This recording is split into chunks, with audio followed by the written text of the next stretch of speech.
ቻግኒ አለርዳው ጊዜትና ዝርያ ማሻሻያ ማዕከል የእንስሳት እርባታና መኖ ልማት ባለሙያ ነኝ። ማዕከሉ ለእንስሳት መኖ ምንጭነት ሶስት ነገሮችን ይጠቀማል። አንደኛው ድርቆሽ በበቂ ሁኔታ ማዘጋጀት ማለት ነው። ከሮደስ የተሻሻለ ሳር ዝርያ የምናለማው አለ። ከሱ በቂ የሆነ ልቆች እንሰበስባለን። ከዛ በተጨማሪ ደግሞ በመስኖ የሚለማ ወደ 13 ሄክታር አካባቢ የሚሆን ቦታ አለን ማለት ነው። ዞን ይሰርና በዲስ ሞዴል ድብልቅ የለማ መኖ አለን። ሶስተኛው አማራጭ ደግሞ በተለይ በበጋ ወራት እንስሳት ላይ የሚደርሰውን የመኖ እጥረትን ለማቅረፍ የምንጠቀመው የተመጣጠነ መኖ ነው። እሱ ከዚህ በፊት ስንጠቀም የነበርነው በግዢ ነው። ከተለያዩ መኖ አቀነባባሪ ድርጅቶች በግዢ ነው ስናቀርብ የነበርነውና አሁን ግን እንስሳትና ዓሳ ሀብት ዘርፍ ልማት ፕሮጀክት በሚባል ድርጅት የተሰጠን እነዚህ ሁለቱ ማሽኖች አሉ። አንደኛው ወፍጮ ነው። ሁለተኛው ደግሞ ማቀነባበሪያ ማሽን ናቸው። እነዚህ ማሽኖች በመተከላቸው ምክንያት በራሳችን መኖ አዘጋጅተን ለእንስሳት በበቂ ሁኔታ የተመጣጠነ መኖ ማቅረብ ይችላል ማለት ነው። ለዚህ ግብዓት የሚሆኑትን ደግሞ በማዕከሉ አቅም ወደ 16 ሄክታር አካባቢ በቆሎ አልምተን ወደ 420 ኩንታል መኖ አግኝተናል ማለት ነው። ለዚህ ግብዓቶችን ደግሞ በግዢ በማቅረብ እንደፈጉሉ መሰሉትን በግዢ አቅርበን በበቂ ሁኔታ ለእንስሳት የተመጣጠነ መኖ በማቅረብ እንስሳት ላይ በበጋ ወራት በተለይ ሊደርስ የነበረውን እንስሳት ሞትን መቀነስ ችለናል ማለት ነው። በተለይ አሁን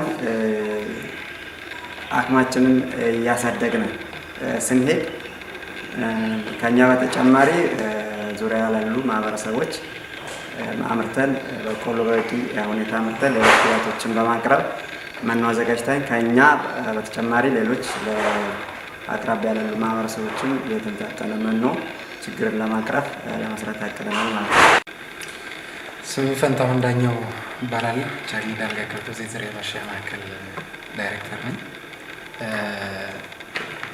ማዕከሉ እንደሚታወቀው ወደ 1500 እና ከዛ በላይ ሄክታር መሬት አለው። በእርግጥ በተለያዩ ነገሮች ተንቢልም እና በአማካይ ከ1400 እስከ 1500 የሚሆኑ ዳልጋ ከብት በየዓመቱ በማዕከሉ ይኖራሉ እና ለእነዚህ ከብቶች ደግሞ በተለይ የበጋ ተጽዕኖ ተከትሎ የሚመጡ የመኖ እጥረቶች ለመቅረፍና የእንስሳት የሰውነት ቁመናቸው የተሻለ ላይ ሆኖ ከዓመት እስከ ዓመት ምርት እንዲሰጡ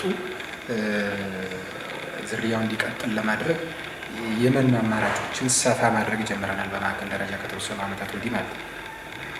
በግብርና ቢሮ፣ በእንስሳትና ዓሳ ሀብት ቢሮ በተለያዩ ፕሮጀክቶች ድጋፍ የተወሰኑ ድጋፎችን ጨምረን የመኖ አማራጮችን ሰፋ አድርገናል። አንዱ በተለይ የበጋ ተጽዕኖን እንቋቋማለን ብለን እንስሳት ምርታማነታቸውን እናስቀጥላለን ብለን ያሰብነው ምጥን መኖ በማዕከል ደረጃ ማምረት እና ማቅረብ አንዱ ትልቁ ተግባር አድርገን የጀመርነው ማለት ነው። ያንን ለማድረግም አሁን የምናየው ይሄ ህንፃ ከላይቭስቶክ እና ፊሸሪስ ዲቨሎፕመንት ፕሮጀክት ከሚባለው ጋር ከሱ በተገኘ የገንዘብ ድጋፍ ማቀነባበሪያ ማሽኑም ህንፃው ኒርሊ ከ5 ሚሊዮን ብር በላይ ህንፃው ብቻ የጨረሰ ማለት ነው እና እሱን ይዘን ነው የጀመርነው። ያን ጀምረን አሁን መኖ ማቀነባበሩን በማዕከል ደረጃ ጀምረናል። አሁን በትንሹ ነው የጀመረው።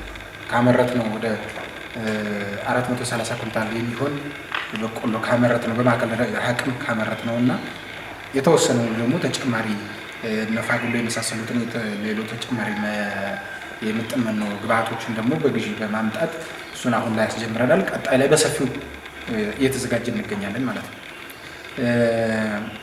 ከ600-700 ኩንታል በላይ በቆሎ ለማግኘት ከዛ በተጨማሪ አኩሪ አተር ለማምረት ቀሪውን ደግሞ በማዕከል ደረጃ የማይመረተውን ደግሞ በጊዜ በማቅረብ የምጥን መኖ ብዛትንም ጥራትንም በተለይ ጥራት ሁል ጊዜ ጥያቄ ነው። በነገራችን ላይ የምጥን መኖ በዚህ ክልል ደረጃ ብቻ ሳይሆን በዚህ ማዕከል ደረጃ ብቻ ሳይሆን በሀገር ደረጃ የምጥን መኖ አዘገጃጀት ቁጥጥር ሬጉሌሽኑ ራሱ ችግር የነበረበት ስለሆነ የተወሰኑ ቦታዎች ላይ አሁንም ያለበት ስለሆነ የምጥን መኖ በተለይ ጥራቱ ላይ በቃ ምንም አይነት ጥያቄ እንዳይኖር ማድረግ እንችላለን አሁን ባለው ሁኔታ። ምክንያቱም ጥሬ ዕቃዎችን የተወሰነ መልኩ እኛ እናቀርባለን።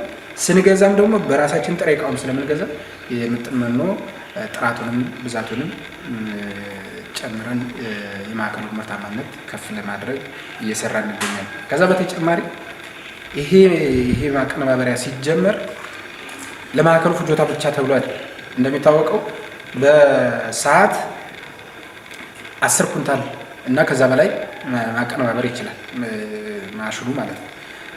ማክሲመም በመደበኛ ስራ ሰዓት እንኳን እንትን ብንል በጣም በርካታ ቶን ማምረት እንችላለን ማለት ነው። ስለዚህ የአካባቢው ማህበረሰብ ከማዕከሉ አንደኛ የማዕከሉ አቅም እየተገነባ ሲሄድ ማዕከሉ ከሚያቀርበው ላይ ምጥን መኖ ማግኘት መቻል አለብን። ሁለተኛ ደግሞ ጥሬ ዕቃውን አምጥቶ እዚሁ በትንሽ ሰርቪስ ቻርጅ እዚሁ መኖውን አቀነባብሮ መሄድ የሚችልበትን ሁኔታ ሁሉ እየፈጠርን የዚህ የላይቭ ስቶክ ሴክተር ዴቨሎፕመንቱን ሰፋ እያደረግን አገልግሎታችንን ሰፋ እያደረግን የማዕከሉን ምርታማነት ሰፋ እያደረግን መሄድ አለብን በሚል የተለያዩ ስራዎችን እየሰራ እንገኛለን። አሁንም ዝግጅታችን ያለው እዚህ ላይ